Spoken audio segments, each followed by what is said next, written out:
A little nonsense is what I need. So, amongst getting stuff ready, I don't think through colours properly. Because if eagle-eyed viewers will notice on the block, there was a few bits of blue on there. Block's going red, because I forgot that the subframe and the lower arms in the white Mk2 were red. So we were going to do red, and I did do the engine bay black, but it's going to look better white, because it will look nice and cleaner. So guess what we're doing? Primer, white and some clear coat. So the sun's out, bonnet's open. There we go, etch primer all over, everywhere. Nice bit of use of tin foil, just masking the bits so we don't get paint. Again, this isn't being a show car, it's a working car, and a bit of fun. So now we can get some Alpine white on. So that's the white on, 3 coats on that. Now we're just going to mix up some natural lacquer, because it's hard wearing, and get that clear coat. Ignore the rubbish, that's going to the tip soon. So we just finished putting the last bit of clear coat on. We're done, ignore that, I just put it on to clean it.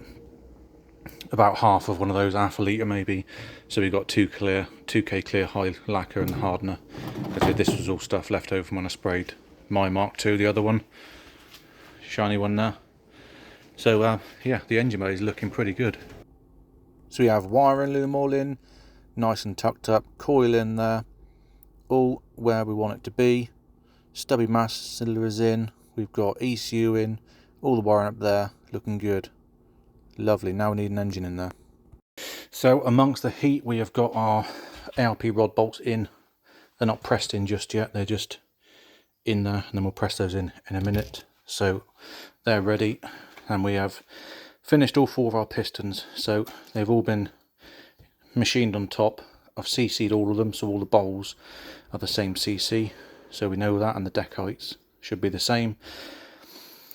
Just put them in the vapor blaster, so they're all vapor blasted, cleaned off. So we'll just do a final check on these, make sure all the ring galleries are clean as they can be, and then before we do anything on those, again make sure these are proper clean, and then we can get to the block, measure some ring gaps, and then we can get some rings on, put those on there once they're pressed in, and get the pistons in the block.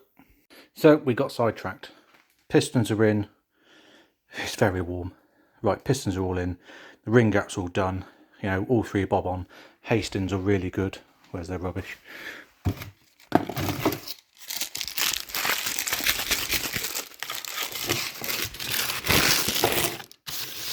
So if you've not done piston rings before, Hastings are quite good. You know, top ring, centre ring, oil scraper. Spec them all up. You know, loads of Permatex on it. All of it, so it's all nice and lubed up. We want plenty of oil in this for its sitting time till it turns over. So now we just need to torque the ARP fasteners up. Again, I've just nipped them up just to make sure all runs around were good. So now we just need to take them off, put the proper ARP lubricant on there, and then torque them up 30 newton meters and then 90 degrees. Now these can be reused. The reason you put lubricant on there is because you don't want any friction between this cap. So when the cap touches this, it creates friction when you do it tight. You don't want any friction between those, so you put special lubricant between all the metal surfaces, and then you're actually getting a correct torque loading on this nut. So if it's all bone dry and you torque it up, it might be, you know, you might torque it might be clicking off at sort of, you know, 25 newton meters because it's built with so much friction between the metal, it hasn't actually torqued up correctly. So pop these off, get some lubricant, and we're done. So it's still absolutely roasting. Lovely weather. Need a bit of a breeze. So we're getting along with the parts. As you can see, the engine's now pretty much built up. Now we've got some bits here. So we've got front casing, rear casing, auxiliary shaft casing, and that pulley, and the oil filter. So what we're going to do is pop those in the vapor blaster, clean them up.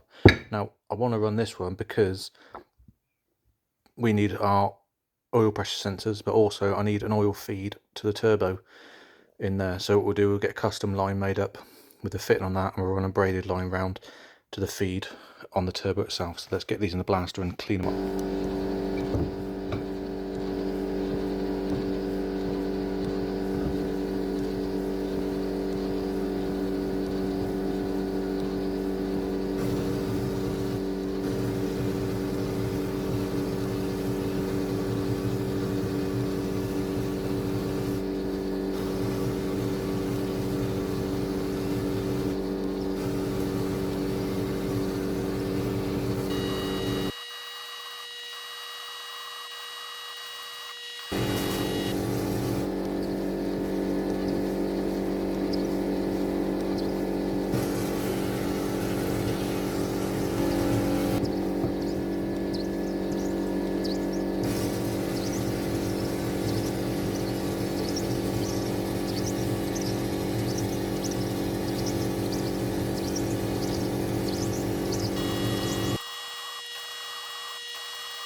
so we've got some nice clean parts now.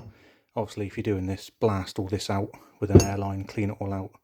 You know, you don't want any bits getting there. We'll knock the seals out, put some new ones in. Just got the front one on, clean. New gasket at the back, new seal behind there. That's not the bolt that's going out, it's just in there, just so I know it's in there. And I've got to go and order another seal for that. So I'll leave it as that. There you go, there's the eagle eye blue, change colour. So pistons are all in, happy days. Starting to build up, starting to clean some parts. I need to clean that, order a new seal. As you can see in my shiny face, it is roasting again. I'm British, so I'm probably going to moan about the weather. Cool down a little bit. Anyway, on to get in the cool, have a nice can of something fizzy and very cold. Start adding this bit of, put it together. So we're getting mounds done on the car. The engine's coming back to life. So the plan is, again, we've got a big move coming. The plan is to get the engine in a position where I can attach the clutch, gearbox. I need to send the flywheel away.